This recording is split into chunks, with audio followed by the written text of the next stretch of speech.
बुद्ध्या तु दासोऽस्मि जीवबुद्ध्या त्वदंशकः आत्मबुद्ध्या त्वमेवाहम् इति मे निश्चिता मतिः।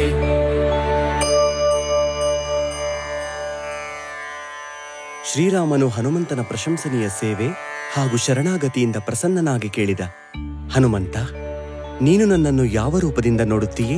ಆಗ ಹನುಮಂತನು ಉತ್ತರವಿತ್ತ, ದೇಹದೃಷ್ಟಿಯಿಂದ ನಾನು ನಿನ್ನ ದಾಸನಾಗಿದ್ದೇನೆ, ಜೀವದೃಷ್ಟಿಯಿಂದ ನಾನು ನಿನ್ನ ಅಂಶವು, ಆತ್ಮದೃಷ್ಟಿಯಿಂದ ನೀನೇ ನಾನಾಗಿರುವೆ. ಇದು ನನ್ನ ದೃಢ ನಿಶ್ಚಯ.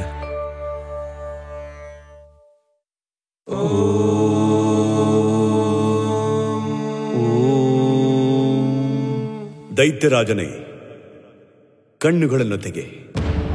ನಿನ್ನ ತಪಸ್ಸಿನಿಂದ ನಾನು ಪ್ರಸನ್ನನಾಗಿರುವೆ. ಕೇಳು, ನಿನಗೇನು ಬೇಕೆಂದು. ಪ್ರಜಾಪತಿ, ಕೊಡುವುದಾದರೆ ನನಗೆ ಅಮರತ್ವದ ವರದಾನ ನೀಡಿ. ಯಾರು ಅಮರನಾಗಿದ್ದಾನೋ ಅವನನ್ನು ಯಾರು ಕೊಲ್ಲಬಲ್ಲರು? ನೀನು ಇದೇನನ್ನು ಬೇಡುತ್ತಿರುವೆ? ನಾನು ಆತ್ಮವನ್ನು ನಂಬುವುದಿಲ್ಲ. ನನಗೆ ಈ ಶರೀರವೇ ಆತ್ಮವಾಗಿದೆ. ನಾನು ಬ್ರಹ್ಮನನ್ನು ನಂಬುವುದಿಲ್ಲ. ನನಗೆ ಕಾಣಿಸುವ ಈ ಜಗತ್ತು ಹಾಗೂ ಈ ಶರೀರವೇ ಸತ್ಯವಾಗಿದೆ. ಕೊಡುವುದಾದರೆ ನನಗೆ ಈ ವರವನ್ನು ಕೊಡಿ. ನನ್ನನ್ನು ಯಾವುದೇ ಮನುಷ್ಯ ಕೊಲ್ಲದಿರಲಿ. ಪಶುವಿನಿಂದ, ಯಾವುದೇ ಅಸ್ತ್ರದಿಂದ, ಯಾವುದೇ ಶಸ್ತ್ರದಿಂದ, ಭೂಮಿಯ ಮೇಲೆ, ಆಕಾಶದಲ್ಲಿ, ದಿನದಲ್ಲಾಗಲಿ ರಾತ್ರಿಯಲ್ಲಾಗಲಿ, ಮನೆಯ ಒಳಗಾಗಲಿ ಹೊರಗಾಗಲಿ ಕೊಲ್ಲಲಾಗದಿರಲಿ. ಹಿರಣ್ಯಕಶ್ಯಪು, ನೀನು ಬಯಸಿದಂತೆಯೇ ಆಗಲಿ. ಗುರುತಿಸಿದೆಯಾ? ಭಾರತದ ಪೌರಾಣಿಕ ಪರಂಪರೆಯ ಚಿರಪರಿಚಿತ ಚರಿತ್ರೆ. ಹಿರಣ್ಯಕಶಪ, ಪ್ರಹ್ಲಾದನ ಪಿತ ಹಿರಣ್ಯಕಶಪ. ಸರಿಯಾಗಿ ಗುರುತಿಸಿದೆ ನಟಿ. ಬ್ರಹ್ಮದೇವನು ಅಧಿಕಾರವನ್ನು ನಂಬದವನು. ಪುತ್ರನು ಬ್ರಹ್ಮನ ಅಸ್ತಿತ್ವವನ್ನು ಮಾತ್ರ ನಂಬುವವನು. ಇಬ್ಬರದು ಪರಸ್ಪರ ವಿರುದ್ಧವಾಗಿದೆ. ಇದು ಹೇಗೆ ಸಾಧ್ಯವಾಯಿತು ಸೂತ್ರಧಾರ? ಇದು ಆ ದಿನಗಳ ಕಥೆ. ದೇವತೆಗಳು ಹಾಗೂ ದೈತ್ಯರ ನಡುವೆ ಯುದ್ಧ ನಡೆಯುತ್ತಿತ್ತು. ವಿಷ್ಣುವು ಅಸುರರ ರಾಜ ಹಿರಣ್ಯಕಶ್ಯಪುವಿನ ತಮ್ಮ ಹಿರಣ್ಯಾಕ್ಷನನ್ನು ವಧೆ ಮಾಡಿದ. ತನ್ನ ತಮ್ಮನ ಮೃತ್ಯುವಿನಿಂದ ತಳಮಳಗೊಂಡ ಹಿರಣ್ಯಕಶ್ಯಪನು ವಿಷ್ಣುವಿನ ಸಮರ್ಥಕರನ್ನು ಹುಡುಕಿ ಕೊಲ್ಲಲು ಆದೇಶ ನೀಡಿದ. ಅಸುರರು 4 ದಿಕ್ಕುಗಳಲ್ಲಿ ಉಪದ್ರವವನ್ನು ಮಾಡಿದರು. ದೇವತೆಗಳು ದಾನವರೊಡನೆ ಸೆಣಸಿದರು. ದಾನವರಿಗೆ ವಿಷ್ಣುವಿನ ಶಕ್ತಿಯನ್ನೆದುರಿಸಲಾಗಲಿಲ್ಲ. ಆಗ ಹಿರಣ್ಯಕಶ್ಯಪು ವಿಷ್ಣುವಿನಂತೆ ಶಕ್ತಿಶಾಲಿಯಾಗುವುದಕ್ಕಾಗಿ ಮಂದರಾಚಲ ಪರ್ವತದ ಮೇಲೆ ಪ್ರಜಾಪತಿಯನ್ನು ಕುರಿತು ಘೋರ ತಪಸ್ಸನ್ನು ಶುರು ಮಾಡಿದ. ದೇವತೆಗಳು ಇದು ಸುಸಮಯವೆಂದು ಅಸುರರ ಮೇಲೆ ದಾಳಿ ನಡೆಸಿ ಅವರ ನಗರವನ್ನು ನಿರ್ನಾಮ ಮಾಡಿಬಿಟ್ಟರು. ಹಾಗೂ ದೇವರಾಜ ಇಂದ್ರನು ಹಿರಣ್ಯಕಶ್ಯಪುವಿನ ಪತ್ನಿಯನ್ನು ಹಿಡಿದು ದೇವಲೋಕದತ್ತ ನಡೆದನು. ಆಗ ದೇವತೆಗಳಿಂದ ವಂದನೀಯನಾದ ದೇವರ್ಷಿ ನಾರದನು ಅವನನ್ನು ತಡೆದ. ನೀನಿದೇನು ಮಾಡುತ್ತಿರುವೆ ಇಂದ್ರ? ಇವಳು ಹಿರಣ್ಯಕಶ್ಯಪುವಿನ ಪತ್ನಿ ನಾರದ. ಈಕೆ ಸ್ತ್ರೀ, ಶಕ್ತಿ, ಜನನಿ, ಅವಧ್ಯಳಾಗಿದ್ದಾಳೆ. ದೇವಋಷಿ, ನಾನು ಈಕೆಯ ವಧೆ ಮಾಡುವುದಿಲ್ಲ. ಈಕೆ ಗರ್ಭವತಿಯಾಗಿದ್ದಾಳೆ. ಈಕೆಯ ಗರ್ಭದಲ್ಲಿರುವ ಹಿರಣ್ಯಕಶ್ಯಪುವಿನ ಬೀಜವನ್ನು ನಷ್ಟ ಮಾಡಿ ಈಕೆಯನ್ನು ಬಿಟ್ಟು ಬಿಡುವೆ. ಆ ಬೀಜದ ದೋಷವೇನು ಇಂದ್ರ? ಅದು ಭವಿಷ್ಯದಲ್ಲಿ ಜನ್ಮ ತಾಳಲಿದೆ. ನಾನು ಅಸುರರ ವಂಶವನ್ನು ಸಮಾಪ್ತಿ ಮಾಡಬೇಕೆಂದು. ಜನ್ಮದಿಂದ ಯಾರೂ ಅಸುರರಲ್ಲ ಇಂದ್ರ. ದೇವತೆಗಳ ಈ ನೀತಿಯಿಂದಾಗಿಯೇ ಅಸುರರ ವಂಶ ವೃದ್ಧಿಯಾಗಿದೆ ದೇವಋಷಿ. ಇಂದ್ರ, ನೀನು ಸಹ ಅಸುರರಂತೆ ವಂಶ, ಬಣ್ಣ, ರೂಪ, ವಿಚಾರ, ಮತದ ಹೆಸರಲ್ಲಿ ಜನರನ್ನು ಸಂಹರಿಸಿದರೆ ಈ ಹಿಂಸೆ ಹೇಗೆ ನಿಲ್ಲುತ್ತದೆ? ದಂಡ ಅವನಿಗೇಕೆ? ಯಾರು ಅಪರಾಧವನ್ನೇ ಮಾಡಿಲ್ಲವೋ? ಪತಿಯ ಅಪರಾಧದ ಜವಾಬ್ದಾರಿ ಪತ್ನಿಗೇಕೆ? ನಾನು ಕಾಣುತ್ತಿರುವೆ ಇಂದ್ರ, ಪವಿತ್ರ ಕಯಾದುವಿನ ಗರ್ಭದಿಂದ ಒಬ್ಬ ಮಹಾನ್ ಆತ್ಮದ ಜನ್ಮವಾಗಲಿದೆ. ಆತ ಅವಧ್ಯನು, ಏಕೆಂದರೆ ಸ್ವಯಂ ಈಶ್ವರನೇ ಆತನ ರಕ್ಷಣೆ ಮಾಡುತ್ತಿದ್ದಾನೆ. ಯಾರು ಆತನ ಹತ್ಯೆಗೆ ಪ್ರಯಾಸವನ್ನು ಮಾಡುವರೋ ಅವರೇ ಮರಣಿಸುತ್ತಾರೆ. ಮಗಳೇ, ನೀನು ನಿರ್ಭಯಳಾಗು. ಒಂದು ವೇಳೆ ದೇವತೆಗಳು ನಿನ್ನ ರಕ್ಷಣೆ ಮಾಡದಿದ್ದರೆ ನಾವು ಋಷಿಗಳು ಈ ಜವಾಬ್ದಾರಿಯನ್ನು ಹೊರುತ್ತೇವೆ.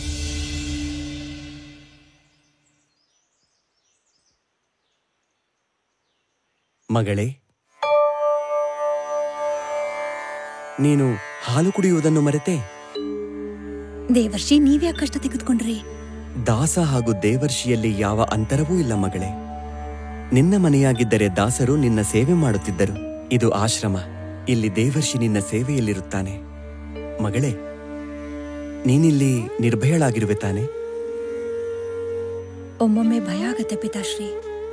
ಮಗಳೇ, ಯಾರು ಅರ್ಥಹೀನ ಶರೀರವನ್ನು ಸತ್ಯವೆಂದು ತಿಳಿದು ವ್ಯಾಕುಲನಾಗುತ್ತಾನೋ, ಭಯಭೀತನಾಗಿರುತ್ತಾನೋ ಅಂತಹವನಿಗೆ ಈಶ್ವರನ ಉಪಾಸನೆಯು ನಿರ್ಭಯನಾಗಲು ಸುರಕ್ಷಿತ ಮಾರ್ಗವಾಗಿದೆ. ಮಗಳೇ, ಯಾರು ಈಶ್ವರನ ಅಸ್ತಿತ್ವವನ್ನು ಕಾಣುವುದಿಲ್ಲವೋ ಅವನು ಮಾಯೆಯ ಪ್ರಭಾವದಿಂದ ಈ ಶರೀರವನ್ನೇ ಆತ್ಮವೆಂದು ತಿಳಿಯುತ್ತಾನೆ. ಯಾರು ಶರೀರವನ್ನು ಮೀರಿ ಕಾಣಲಾರನೋ ಆತ ಭಯಭೀತನಾಗುತ್ತಾನೆ. ಹಾಗಾಗಿ ಯಾರು ಸ್ವಯಂ ಬ್ರಹ್ಮನಿಗಿಂತ ಬೇರೆ ಎಂದು ತಿಳಿಯದೆ ಬ್ರಹ್ಮನ ಉಪಾಸನೆ ಮಾಡುತ್ತಾನೋ ಆತ ನಿರ್ಭಯನಾಗುತ್ತಾನೆ. ಬೇಕಾದರೆ ನೀನು ಕೂಡ ನನ್ನಂತೆ ನಾರಾಯಣನ ಉಪಾಸನೆ ಮಾಡು, ಹಾಗೂ ನಿರ್ಭಯಳಾಗು. ನಾರಾಯಣ ನಾರಾಯಣ.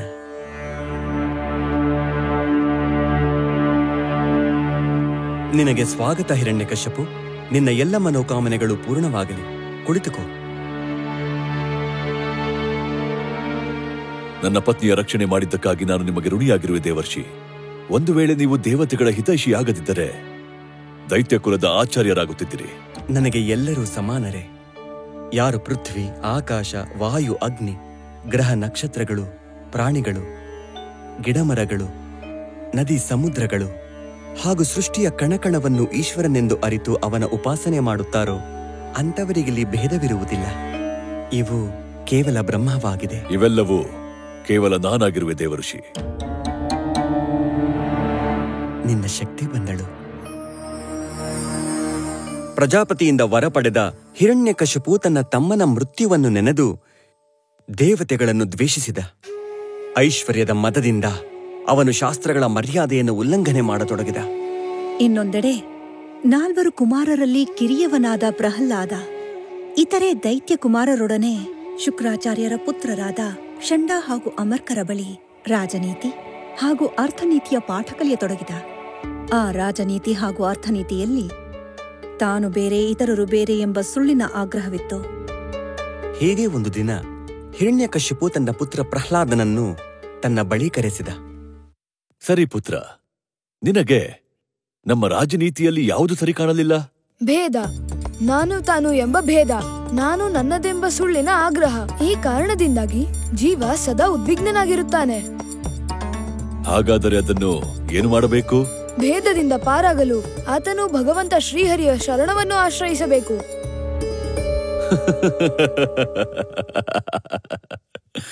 ಷಂಡ, ಅಮರ್ಕ, ನಮ್ಮ ಪ್ರಹ್ಲಾದನನ್ನು ಯಾರೋ ದಾರಿ ತಪ್ಪಿಸುತ್ತಿದ್ದಾರೆ ಎನಿಸುತ್ತಿದೆ. ಇತರರ ದಾರಿ ತಪ್ಪಿಸುವಿಕೆಯಿಂದ ಮಗುವಿನ ಬುದ್ಧಿಯು ಹಾಳಾಗುತ್ತಿದೆ. ಹಾಗಾಗಿ ನೀವಿಬ್ಬರು ಧ್ಯಾನದಿಂದಿರಿ.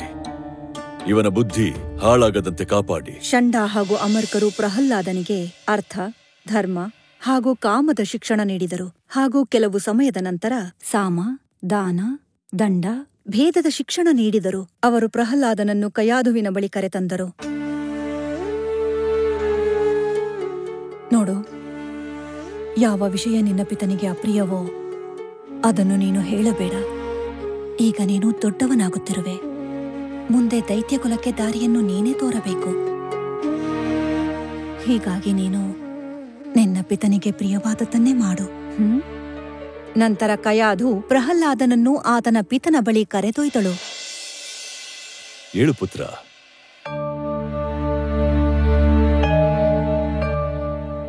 ಇಷ್ಟು ದಿನದಲ್ಲಿ ಯಾವ ಶಿಕ್ಷಣವನ್ನು ಗ್ರಹಿಸಿದೆಯೋ ಅದರಲ್ಲಿ ನಿನಗಾವ ವಿಷಯವಿಷ್ಟವಾಯಿತು? ಇಷ್ಟು ವರ್ಷಗಳಲ್ಲಿ ನಾನು ಇದನ್ನರಿತೆ ಪಿತಾ. ಈಶ್ವರನ ಉಪಾಸನೆಯೇ ಉತ್ತಮ ಅಧ್ಯಯನ. ಈಶ್ವರನೇ ಜಗತ್ತಿನ ಕರ್ತ, ಹರ್ತ ಹಾಗೂ ಸಂಚಾಲಕನೂ ಆಗಿದ್ದಾನೆ.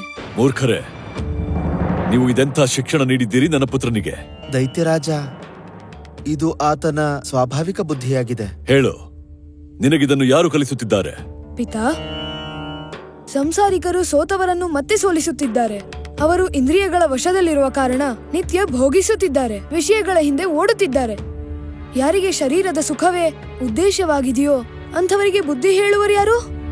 ಅವರ ಸ್ವಾರ್ಥ ಹಾಗೂ ಪರಮಾರ್ಥ ಕೇವಲ ಈಶ್ವರನೇ ಎಂದು, ಆತನ ಪ್ರಾಪ್ತಿಯೇ ಎಲ್ಲ ಪುರುಷಾರ್ಥ ಪ್ರಾಪ್ತಿ ಎಂದು. ಮೂರ್ಖ! ಯಾರು ನಿನ್ನ ಚಿಕ್ಕಪ್ಪನನ್ನು ಕೊಂದನೋ ನೀನು ಆತನ ಉಪಾಸನೆ ಮಾಡುತ್ತಿರುವೆ. ಯಾವ ರೀತಿ ತಪಸ್ವಿಯ ಭೋಗಕ್ಕೆ ದುರಾಸೆಯ ಇಂದ್ರಿಯಗಳು ಅವನಿಗೆ ಅನಿಷ್ಟವಾಗಿವೆಯೋ ಅದೇ ಪ್ರಕಾರ ಈ ನನ್ನ ಪುತ್ರ ನನಗೆ ಅಹಿತವನ್ನು ಮಾಡಲಿದ್ದಾನೆ. ದೈತ್ಯರೇ, ಇವನನ್ನು ಇಲ್ಲಿಂದ ಕರೆದೊಯ್ಯಿರಿ. ಯಾವುದಾದರೂ ಉಪಾಯದಿಂದ ಕೊಂದು ಹಾಕಿರಿ.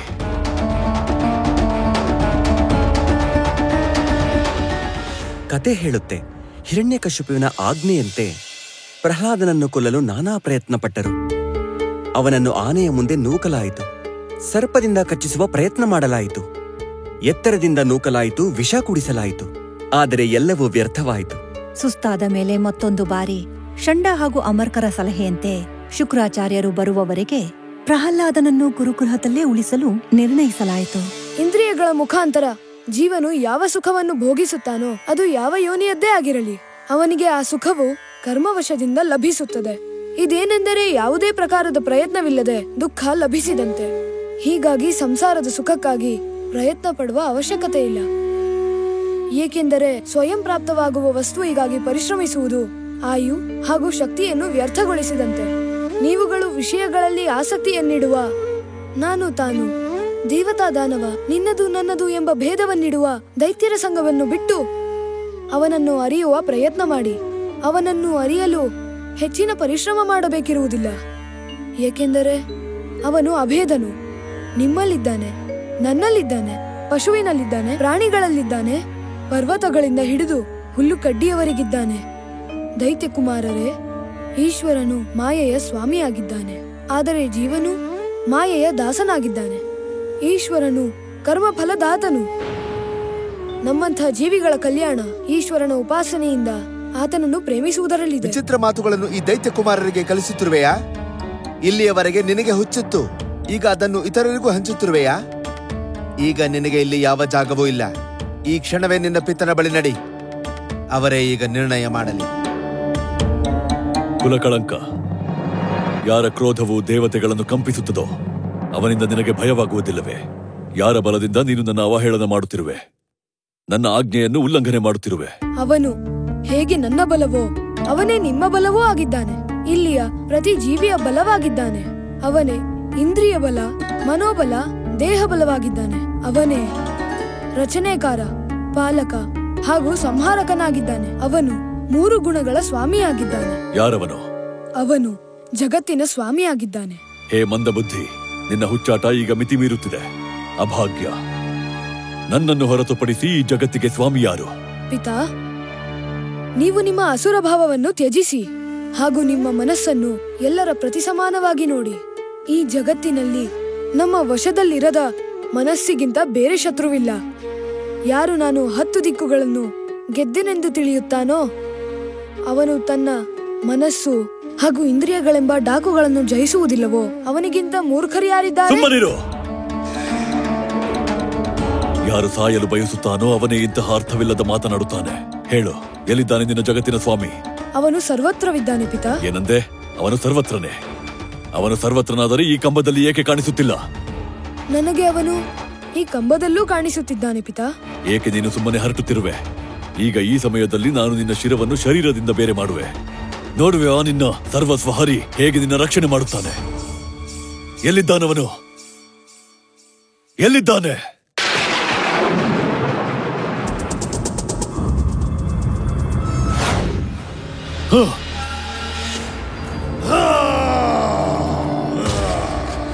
ಈತ ಮನುಷ್ಯನೂ ಅಲ್ಲ, ಪಶುವೂ ಅಲ್ಲ. ಈ ಸಮಯ ದಿನವೂ ಅಲ್ಲ, ರಾತ್ರಿಯೂ ಅಲ್ಲ. ಪ್ರಾಯಶಃ ಮಹಾಮಾಯಾವಿ ವಿಷ್ಣುವೇ ನನ್ನನ್ನು ಕೊಲ್ಲಲು ಈ ರೀತಿ ರಚಿಸಿದ್ದಾನೆ.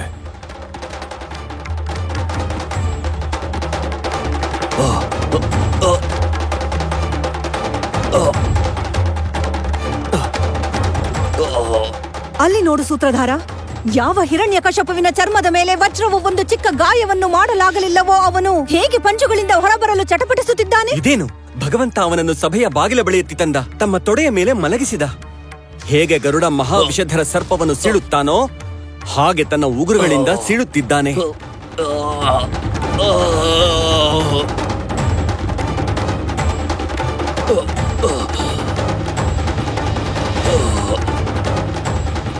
ಭಗವಂತ, ಈ ಸಂಪೂರ್ಣ ಜಗತ್ತು ಏಕಮಾತ್ರ ನೀವೇ ಆಗಿದ್ದೀರಿ. ಏಕೆಂದರೆ ಇದರ ಆದಿಯಲ್ಲಿ ನೀವೇ ಕಾರಣ ರೂಪದಲ್ಲಿದ್ದೀರಿ, ಅಂತ್ಯದಲ್ಲಿ ನೀವೇ ಅವಧಿ ರೂಪದಲ್ಲಿರುವಿರಿ. ಹಾಗೂ ಮಧ್ಯದಲ್ಲಿ ಇದರ ಪ್ರತೀತಿ ರೂಪದಲ್ಲಿ ಕೇವಲ ನೀವೇ. ಈ ಬ್ರಹ್ಮಾಂಡ ನಿಮ್ಮದೇ ಶರೀರವಾಗಿದೆ. ಸೂತ್ರಧಾರ, ಈ ಪ್ರಹ್ಲಾದ ಹೀಗೇಕೆ ಆಡುತ್ತಿದ್ದಾನೆ? ಈ ಸಂಪೂರ್ಣ ಜಗತ್ತು ಹಾಗೂ ಬ್ರಹ್ಮಾಂಡ ನೀನೇ ಎಂದು? ಅದೇಕೆಂದರೆ ಈ ಭೂಮಿ, ಆಕಾಶ, ಅಗ್ನಿ, ಜಲ, ನದಿಗಳು, ಸಮುದ್ರ, ಗಿಡಮರ, ಪರ್ವತ, ಗ್ರಹ, ನಕ್ಷತ್ರ, ಪ್ರಾಣಿ, ಪ್ರಾಣ, ಇಂದ್ರಿಯ, ಚಿತ್ತ, ಅಹಂಕಾರ, ಸಂಪೂರ್ಣ ಜಗತ್ತು, ಸಂಪೂರ್ಣ ಬ್ರಹ್ಮಾಂಡ, ಸಗುಣ ನಿರ್ಗುಣ, ಕಾಣಿಸುತ್ತಿರುವುದು ಹಾಗೂ ಕಾಣಿಸದೇ ಇರುವುದು ಎಲ್ಲವೂ ಈಶ್ವರನೇ ಆಗಿದ್ದಾನೆ. ಇದೇ ಈಶ್ವರನ ರೂಪ. ಈಶ್ವರನೇ ಈ ಸಂಸಾರಿಯಾಗಿದ್ದಾನೆ.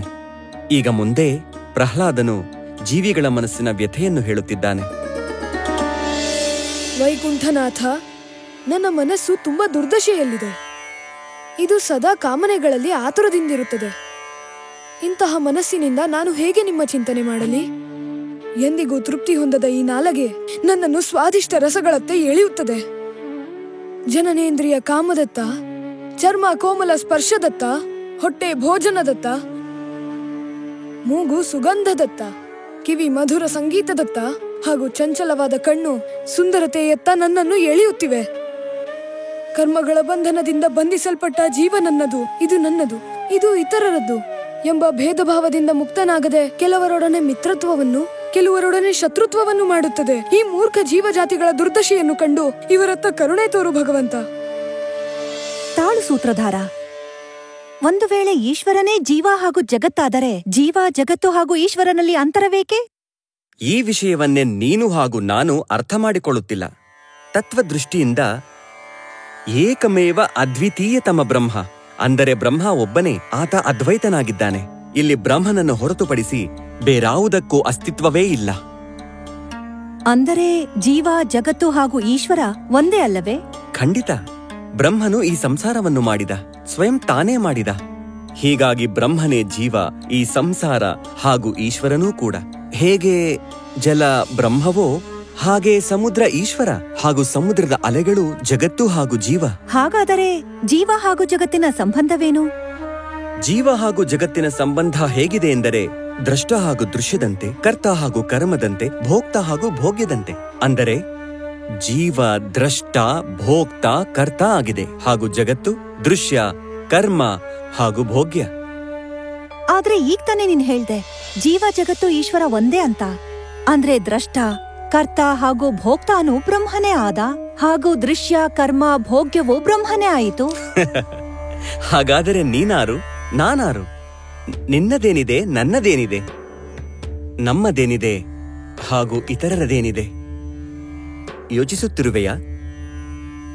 ಹೇಗೆ ಜೀವನು ಅಜ್ಞಾನದ ವಶದಲ್ಲಿ ಸ್ವಯಂ ತನ್ನನ್ನು ಜಗತ್ತು ಹಾಗೂ ಈಶ್ವರನಿಗಿಂತ ಬೇರೆ ಎಂದು ತಿಳಿಯುತ್ತಾನೋ, ಆತ ಪ್ರತಿ ವಸ್ತುವಿನಲ್ಲಿ ಭೇದವನ್ನು ನೋಡುತ್ತಾನೆ. ಜೀವ ಜೀವದಲ್ಲಿ ಭೇದ, ಜೀವ ಜಗತ್ತಿನಲ್ಲಿ ಭೇದ, ಜೀವ ಹಾಗೂ ಈಶ್ವರನಲ್ಲಿ ಭೇದ. ಇದೇ ಹಿರಣ್ಯಕಶ್ಯಪು ಹಾಗೂ ಪ್ರಹ್ಲಾದನ ಕಥೆಯ ಮರ್ಮ. ಇಲ್ಲಿ ಹಿರಣ್ಯಕಶ್ಯಪು ಸ್ವಯಂ ತನ್ನನ್ನು ಈಶ್ವರನೆಂದು ಕರೆದುಕೊಳ್ಳುತ್ತಾನೆ. ಜ್ಞಾನದ ವಶದಿಂದಲ್ಲ, ಅಹಂಕಾರದ ವಶದಿಂದ. ದೇವತೆ ದಾನವರಲ್ಲಿ, ಜೀವರಲ್ಲಿ ಭೇದ ಮಾಡುತ್ತಾನೆ. ಹಿರಣ್ಯಕಶ್ಯಪು ಹಾಗೂ ಪ್ರಹ್ಲಾದ ಎರಡು ದೃಷ್ಟಿಕೋನವಾಗಿದೆ. ಹಿರಣ್ಯಕಶ್ಯಪು ಒಡೆಯುತ್ತಾನೆ, ಪ್ರಹ್ಲಾದ ಜೋಡಿಸುತ್ತಾನೆ. ಹಿರಣ್ಯಕಶ್ಯಪು ಇಂದ್ರಿಯಗಳ ಭೋಗ ಮಾಡುತ್ತಾನೆ, ಪ್ರಹ್ಲಾದ ಇಂದ್ರಿಯಗಳ ನಿಗ್ರಹದ ಮಾತನ್ನಾಡುತ್ತಾನೆ. ಹಿರಣ್ಯಕಶ್ಯಪುವಿಗೆ ಈ ಸಂಸಾರವು ಪರ್ಯಾಪ್ತವಲ್ಲ. ಪ್ರಹ್ಲಾದ ಕಾಮನೆರಹಿತವಾದ ಕಾರಣ ಸಂತುಷ್ಟನಾಗಿದ್ದಾನೆ. ಹಿರಣ್ಯಕಶ್ಯಪುವಿಗೆ ಜೀವ, ಜಗತ್ತು ಹಾಗೂ ಈಶ್ವರರಲ್ಲಿ ಐಕ್ಯ ನೋಡಲಾಗುತ್ತಿಲ್ಲ. ಪ್ರಹ್ಲಾದ ಜೀವ, ಜಗತ್ತು, ಈಶ್ವರರಲ್ಲಿ ಏಕತೆಯನ್ನು ನೋಡುತ್ತಿದ್ದಾನೆ. ಇದರ ಅರ್ಥ ಏನಂದ್ರೆ, ಯಾರು ಜೀವ, ಜಗತ್ತು ಹಾಗೂ ಈಶ್ವರನಲ್ಲಿ ಏಕತೆಯನ್ನ ಕಾಣ್ತಾರೋ ಅಂಥವರು ಮನುಷ್ಯರ ಮೇಲೆ ಅತ್ಯಾಚಾರ ಮಾಡೋದಿಲ್ಲ. ನದಿಗಳ ಮೇಲೆ, ಮರಗಳ ಮೇಲೆ, ಪಶುಗಳ ಮೇಲೆ, ಪರ್ವತಗಳ ಮೇಲೆ ಅತ್ಯಾಚಾರ ಮಾಡೋದಿಲ್ಲ. ಹಾಗೂ ಎಲ್ಲರ ನಡುವೆ ಸಾಮಂಜಸ್ಯವನ್ನ ತರಲು ಪ್ರಯತ್ನಿಸ್ತಾರೆ. ಸರಿಯಾಗಿ ಅರ್ಥೈಸಿಕೊಂಡೆ ನಟಿ. ಯತ್ರ ವಿಶ್ವಂ ಭವತ್ಯೇಕ ನೀಡಂ. ಈ ಸಂಪೂರ್ಣ ಸಂಸಾರವು ಒಂದು ಪರಿವಾರ. ಇಲ್ಲಿ ಪ್ರತಿಯೊಂದು ಜೀವ ಇನ್ನೊಂದು ಜೀವದೊಡನೆ ಬೆಸೆದುಕೊಂಡಿದೆ.